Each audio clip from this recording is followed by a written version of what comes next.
frappé les deux à droite, des mêmes côtés.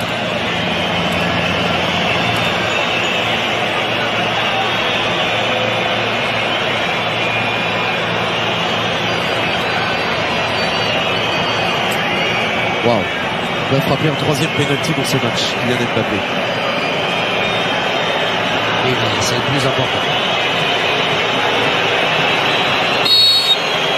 Les deux autres c'était pour égaliser, là c'est pour prendre l'ascendant dans la séance de tir au but. 3 sur 3, 100% à 0 équipe de France. Génial.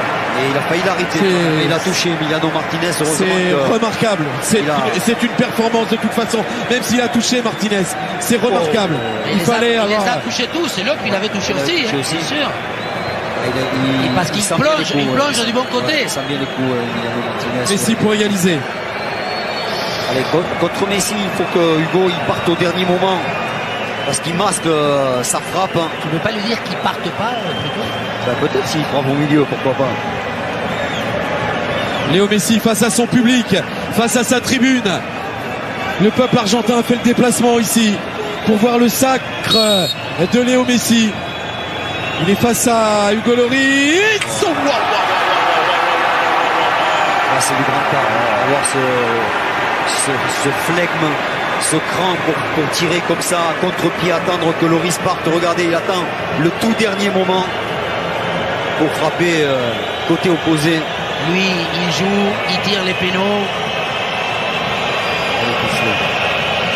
Ouais, avec une zénitude.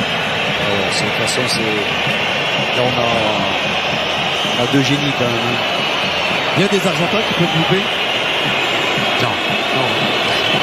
Alors il faut qu'on fait quand même le mettre. Allez, touche-le. Ah non, il y a l'arrêt. Arrêt de Martinez qui est un spécialiste là-dessus. Il a déjà permis à son équipe, à sa nation de se qualifier face aux Pays-Bas. Kingsley Coman échoue face à lui. Kingsley qui choisit un côté, qui frappe fort. Il est pas mal tiré, mais il y a une grosse anticipation. Il est vraiment facile sur ce péno là. Emiliano Martinez en ayant le pied sur la ligne comme il faut.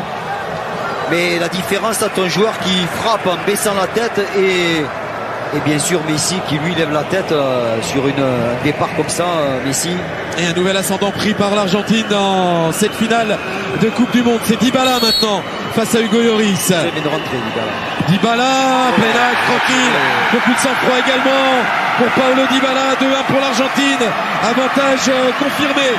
Dybala qui choisit le milieu. Là, c'est juste de ne pas frapper fort. Là aussi, en espérant le départ du gardien, ça a été le cas. Certains diront c'est assuré au milieu. Non, assuré, si le gardien ne part pas, c'est pas assuré. Chouameni maintenant qui va se présenter face à Emiliano Martinez. Allez, c'est pas fini là. Qu'est-ce qu'il fait? Il jette le ballon. Il y a un carton là.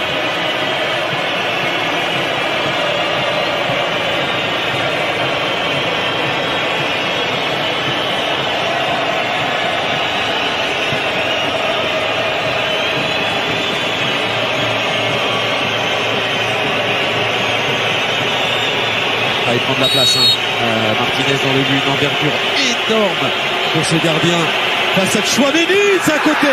Il a pris l'ascendant, Martinez, il fait peur à tout le monde, ce grand gaillard, le gardien d'Aston Villa d'1m95.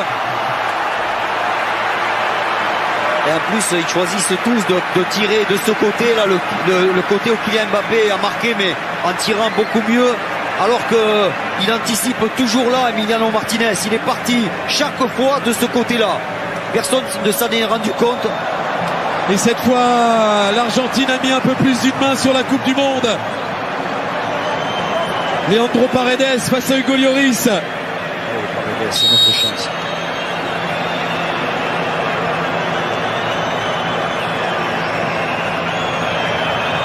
Impeccable Paredes. Pour le 3-1, c'est presque la victoire que célèbrent Paredes et Martinez. Il avait glissé pourtant Paredes, mais il a réussi quand même sa frappe. C'est placé. Hugo Lloris moins inspiré qu'Emiliano Martinez. Si Kolo Muani ne marque pas, parce que celui-là, regardez, l'Argentine est championne du monde. Là, celui-là, quand on voit là où l'a arrêté tout à l'heure Emiliano Martinez, c'était à peu près comme celui que vient de tirer Paredes, mais Hugo Lloris s'est incliné. Et qu'il ne le laisse pas faire son intox, qu'il lui mette le carton, voilà. Allez, Kolo Muani pour offrir du sursis à l'équipe de France, mais l'affaire est très très mal engagée. Randal Kolo Muani face à Emiliano Martinez. Oui, bien.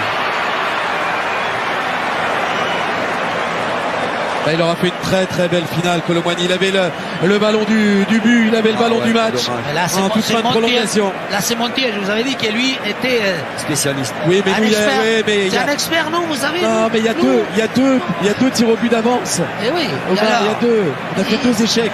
Je sais bien. S'il marque, c'est fini. C'est bon. On a fait un miracle de revenir dans ce match et on a presque gagné dans le match, dans les prolongations. Là, ça sent très mauvais maintenant. Si Montiel marque, l'Argentine est championne du monde pour la 3e fois de son histoire. La 3e étoile au bout du pied de Montiel. Montiel, c'est quoi, l'Argentine est championne du monde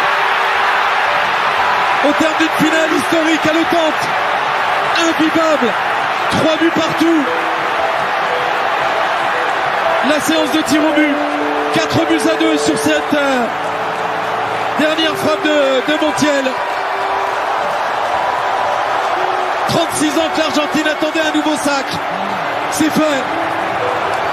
L'Argentine qui a mené 3 fois au score dans le match. 2-0 avant un retour improbable, miraculeux quasiment de l'équipe de France à 2 buts partout.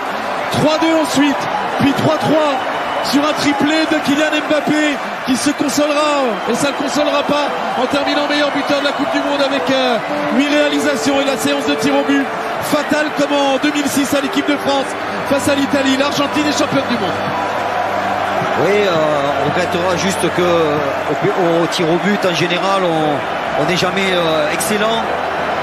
On sait que Hugo Lloris c'est pas sa spécialité. On a vu Emiliano Martinez décisif dans ce secteur-là, dans ce domaine-là. On avait peur d'arriver dans cette séance-là, mais au moins on a eu le mérite à 2-0 de revenir dans ce match. On a très mal commencé. On était écrasé par la pression de cette finale, mais finalement on a quand même réussi à sortir une énorme fin de match avec la possibilité de le gagner dans les prolongations. Donc bravo aux Bleus, bravo pour le parcours, bravo à Didier Deschamps pour nous avoir fait rêver comme ça jusqu'au bout. Malheureusement il a manqué un petit quelque chose pour pouvoir ramener la coupe à la maison, mais quand même ce qu'on a fait c'est exceptionnel. Et on peut dire quand même que on est content pour Messi parce que c'est un joueur exceptionnel, mais qu'on est triste pour eux.